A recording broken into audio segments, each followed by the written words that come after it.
On officie l'AEC en démarrage d'entreprise depuis le milieu des années 80, où on avait un centre de création d'entreprise à ce moment-là qui offrait un programme.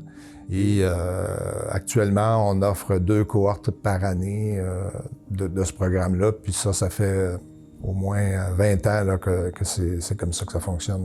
Bien, les particularités de l'AEC, c'est premièrement, ça vient des étudiants, que moi j'appelle des entrepreneurs.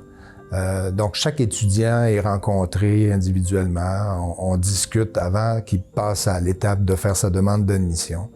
Il est sélectionné sur la base de son profil entrepreneurial, d'un projet qui devrait être réalisable, parce que les étudiants entrepreneurs sont là pour travailler sur leur propre projet. Ils veulent venir chercher un encadrement, des conseils d'experts pour être capables de démarrer leur entreprise. Plusieurs, d'ailleurs, on n'a qu'à penser à au moins 40 à 50% des étudiants entrepreneurs sont déjà en affaires, si on veut. Donc, ils ont déjà réalisé des ventes dans le domaine qu'ils veulent démarrer. Il y a 5 ans, j'ai ouvert mon entreprise en esthétique. Puis là, j'ai décidé d'agrandir. Puis c'est pour ça que j'ai décidé de prendre l'AEC en démarrage et gestion de son entreprise pour avoir les bonnes bases, puis m'en aller où que je veux, puis réaliser mes rêves, là, finalement, mes objectifs, mes buts. Je viens de commencer le programme de démarrage. Et là, c'est vraiment une opportunité pour nous autres qui avons déjà de l'expérience. Parce que, il faut le dire, on n'a pas assez de temps. Quand je dis on n'a pas assez de temps, on se met dans un autre programme de 3 ans, 4 ans. Je pense qu'avec la reconnaissance des acquis et le démarrage en entreprise en petit peu de temps, en 1 an, on aura fini et puis bon, commencer à exercer proprement dit. Bien, je suppose que pour l'étudiant, c'est déjà plus motivant d'avoir quelque chose de concret qui n'est pas le même que son voisin d'à côté. Là. Dans le fond, il travaille sur quelque chose aussi qui les touche, qui les anime. Puis de notre côté, il faut, au travers de toutes ces particularités-là de projet, il faut que ça fasse du sens aussi pour tous ces gens-là. Fait que, et je pense qu'il faut amener beaucoup d'exemples de ce qu'on vit, nous. C'est comme, moi, je suis entrepreneur aussi, fait que j'essaie de donner des exemples qui vont être le plus proches d'eux pour que ça fasse du sens. Puis j'essaie de les faire participer aussi en me donnant des exemples qui sortent de leur projet pour qu'on voit au travers des différents projets que, un commerce de détail, c'est différent qu'un manufacturier, même si un, il se soucie pas trop de ce qui se passe dans l'autre, mais il voit un peu les différences qu'il y a d'un projet à l'autre. Le fait de travailler sur mon projet, c'est sûr que ça me motive beaucoup plus parce que je suis accompagnée, j'ai des outils. C'est sûr que ça fait peut-être 1 an ou 2 que je pense à ce projet-là, mais on dirait, vu que je ne savais pas par où commencer, puis quel outil aller chercher, on dirait que je ne savais pas où. Donc, c'est ça, on dirait que j'étais bloquée. Donc, en étant ici, on dirait que ça débloque vraiment gros, là. La zone nous donne une opportunité d'aller à l'extérieur, principalement une mission entrepreneuriale sur la Belgique et la France, où nous irons rencontrer encore d'autres entrepreneurs, d'autres entreprises qui sont déjà dans le domaine. Tout est personnalisé. Le cours est, oui, on donne un peu de théorie qui est un petit peu générale, mais après ça, on regarde individuellement chacun des étudiants, chacun de leurs projets, et on adapte l'information, le contenu en fonction de où ils sont rendus, puis où ils s'en vont, puis en fonction de leurs questions. Cette période-là d'études de marché, on peut comprendre qu'il y a des hauts et des bas. Des périodes où l'étudiant va avoir trouvé de l'information, « Wow, ça va super bien! » Il va arriver, il va aller valider d'autres informations. Oups! Il est obligé de revenir à la case de départ parce que cette information-là va venir contrer d'autres variances dans l'entreprise.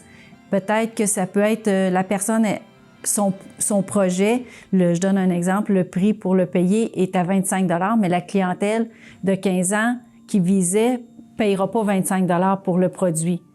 Donc, s'il doit baisser le prix en fonction de sa clientèle, mais il va devoir regarder mes fournisseurs vont changer. Donc, avec qui je devais fonctionner, ça marche pas parce qu'il faut que je baisse mon prix, mais je peux pas baisser mon profit au bout de la ligne. Fait qu'on est là pour valider toutes ces données-là avec eux autres. Oui, puis même, ça me remet toujours en question aussi de mon projet. OK, j'avais ça en tête, mais finalement, je vais m'aligner vers peut-être autre chose ou, tu sais, je vais... Même pour d'autres mondes qui me parlent de projets, on dirait que j'ai envie de les aider, de leur dire « Ah, fais une étude de marché, fais... C'est que ça m'apprend aussi à aller faire plus de recherches avant de m'embarquer dans quelque chose ou aller chercher ou de prendre une décision. Donc, ça me force à aller plus chercher puis à avoir des faits avant de prendre une décision. Puis aussi, ça me force à vraiment aller... à sortir de ma bulle, puis de prendre confiance en moi, puis de diminuer mon stress, puis d'aller vers l'avant, vers les gens. Donc, ça m'apprend beaucoup à faire ça. J'ai l'impression que c'est un coup qu'on s'est mis à l'approche réflexive, là, un coup on est mis à la pédagogie entrepreneuriale, puis que tout le monde sait qu'on est dans cette dynamique-là, finalement, ça devient un peu plus naturel, puis les gens posent des questions, il y a plus d'interactions, autant de l'enseignant versus les étudiants que des étudiants entre eux. Fait que donc, ce que je vais entendre l'autre ou le questionnement que je vais entendre l'autre, mais ça va m'aider aussi dans mon projet d'affaires, ça va m'aider à me dire, ah ben moi, est-ce que j'ai cette problématique-là, est-ce que... Puis ça va susciter d'autres questions, parce que la personne, ultimement, elle veut se partir en affaires. Donc, elle va être le mieux outillée, puis elle va pas se gêner pour échanger, pour poser des questions, pour participer à cet échange-là qu'il va y avoir sur les différents aspects théoriques de la comptabilité ou de la finance. Là. Fait que, puis je pense que l'enseignant, il a à rendre ça concret avec des exemples aussi qui vont les toucher à la hauteur de ce qu'ils ont à entreprendre, au type d'entreprise qu'ils vont avoir aussi à mettre en place.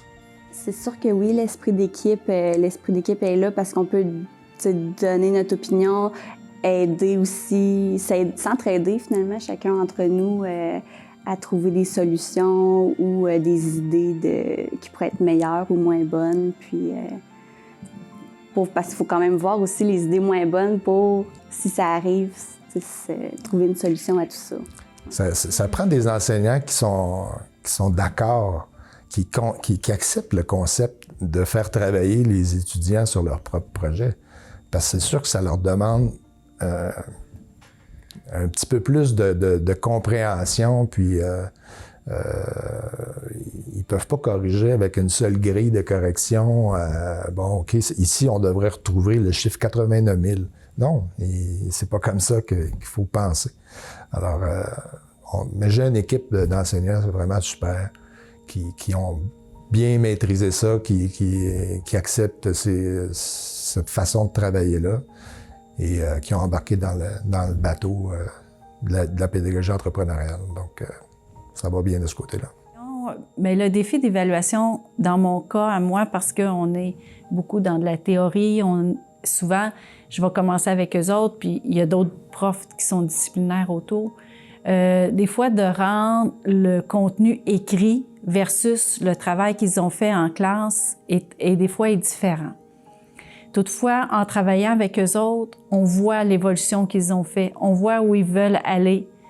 Même si donc, moi, souvent, je vais majorer. Si je vois qu'une personne, exemple, a travaillé très fort sur son questionnaire, elle a voulu passer un sondage, mais on est dans un court laps de temps. Donc, peut-être que dans son cas, à elle, ça y aurait peut-être pris 2-3 semaines de plus pour avoir un meilleur résultat. Donc, son sondage, elle va me le donner, mais il n'y aura peut-être pas les résultats escomptés. Je vais être quand même capable d'évaluer le temps de travail et l'effort qu'elle a mis dessus, même si on n'a pas tous les résultats encore. Bien, je pense qu'un enseignant qui voudrait se lancer dans la pédagogie entrepreneuriale aurait tout avantage à l'expérimenter, puis à faire ses tests, parce qu'il va comprendre vite les gains de l'interaction, puis il va comprendre vite qu'il y a une petite magie qui s'opère au travers de cette manière de faire-là, parce que ça allume les étudiants aussi, là. Puis les réponses de certains étudiants nous permettent de penser de la matière, puis nous permettent d'aller dans des sujets de manière des fois plus en profondeur, puis avec quelque chose qui touche aussi un peu plus l'étudiant, qui est plus proche de lui, parce que c'est son interrogation qu'on est en train de résoudre à plusieurs. Bien, je pense qu'un enseignant qui n'a pas juste pensé à ça, à appliquer une pédagogie comme celle-là, comme celle qu'on applique ici, à permettre aux étudiants de faire certains choix de contexte d'apprentissage, je pense que ça, c'est gagnant. Je donnais de la formation à l'étranger sur la pédagogie entrepreneuriale, puis il y avait une grande crainte de la part des enseignants parce que c'était pour leur ajouter des tâches, ajouter quelque chose. Puis ils me disaient tous, ben j'ai pas le temps, là, j'ai un cadre à respecter. Mais c'est pas ça de la pédagogie entrepreneuriale, c'est d'enseigner différemment la même chose qu'on enseigne. Donc on n'ajoute rien, on transforme ce qu'on fait déjà.